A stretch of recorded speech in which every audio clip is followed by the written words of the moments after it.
Hello friends, आज है कार्तिक की पूर्णिमा, देव दिवाली और तुलसी पूजन। तो आज का दिन बहुत ही शुभ है, इसीलिए आज मैं सुबह जल्दी उठी।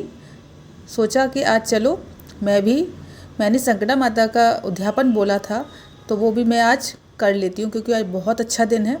इसीलिए तो सुबह सुबह उठ के सबसे पहले मैंने अपने जो घर के काम होते हैं वो जल्दी जल्दी ख़त्म किए, झाड़ू लगाई, वॉशिंग मशीन में कपड़े धुलने को डाले, फिर मैं पहुंच गई किचन में। सारे बर्तन धो के किचन साफ़ की अच्छे से मैंने, क्योंकि पूजा करनी थी तो गंदगी बिल्कुल भी होनी नहीं चाहिए घर में। इसीलिए किचन साफ़ करने के बाद फिर मैंने घर साफ़ करने का नंबर लगाया।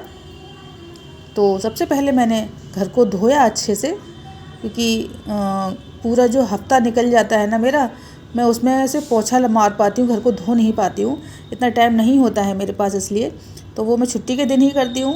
आज की छुट्टी मैं लेके आई थी स्कूल से, इसीलिए मैंने सोचा चलो घर धो लेती हूँ मैं। तो पूरा घर पहले मैंने अच्छे से धोया, फिर वाइपर से साफ़ किया इसको।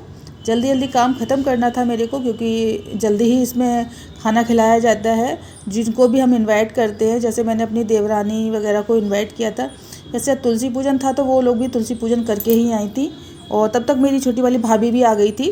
तो मैं चली गई नहाने के लिए, वो यहाँ लड्डू बनाने के लिए जो खोया मंगाया था मैंने मार्केट से, वो भून रही है। और फिर मैं आ गई वहाँ से नहाने के बाद। फिर हम दोनों ने मिलके बनाए यहाँ पर मावा के लड्डू।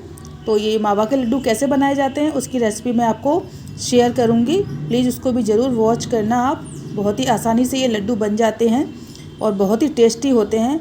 मैंने सोचा घर पर ही बनाते हैं लड्डू, और दही भी मैंने घर पर ही जमाया था, क्योंकि सब कुछ साफ़ सुथरा होना चाहिए। मार्केट का कुछ भी भरोसा नहीं होता है कि वो किस तरह से बनाते हैं, मिठाई या दही किस तरह से जमाते हैं।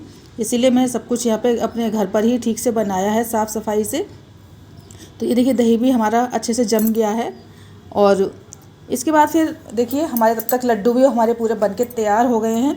ढेर सारे लड्डू बनाए हैं मैंने, और पूजा का समय हो गया, सब लोग आ गए थे। तो ये इस पूजा में ये लोग ना अपने जो उनका खाना इनको दिया जाता है उसमें से थोड़ा थोड़ा मुझे दे रहे हैं, और ये मैं पूरा ऐसे ही निगल लूँगी, बिना दांत लगाए। चबाना नहीं है इसको इस पूजा में।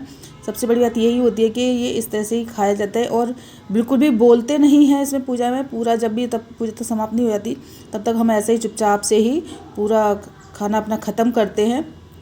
और ये खाने से नहीं होती है संकटा माता की पूजा, ये स्वीट से ही होती है। आप चाहे तो दही जलेबी भी खिला सकते हैं, या फिर कोई भी मिठाई बना के आप खिला सकते हैं। तो यहाँ मैंने मावा के लड्डू बनाए थे, तो वही हम लोगों ने खाए हैं सब ने बैठ के। और उसके बाद फिर मैंने जो सुहाग का सामान होता है वो मैंने सबको दिया है। तो ये मेरी ननद हैं, सबसे पहले मैंने इनको दिया और उनके पैर छुए। और बाकी सभी मेरी यहाँ पे देवरानी हैं, और एक मेरी भाभी है यहाँ पर। सिर्फ एक ननद ही हैं जो ओहदे मेरे से बड़ी है, उम्र में तो छोटी हैं, और बाकी तो सभी मेरे से छोटी हैं। तो बाकी सब ने मेरे ही पैर छुए उल्टे, इसीलिए मुझे हंसी आ रही थी कि मैं पूजा कर रही हूँ और मैं किसी के पैर नहीं छू रही, सब मेरे ही पैर छू रहे हैं उल्टे। तो इसके बाद ये भी मेरी देवरानी है।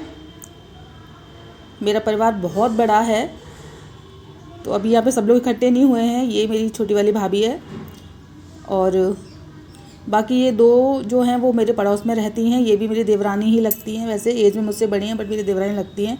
और ये भी मेरी देवरानी ही लगती है, ये भी मेरे पड़ोस में ही रहती है। और ऐसे पूजा का खुशी खुशी समापन हुआ।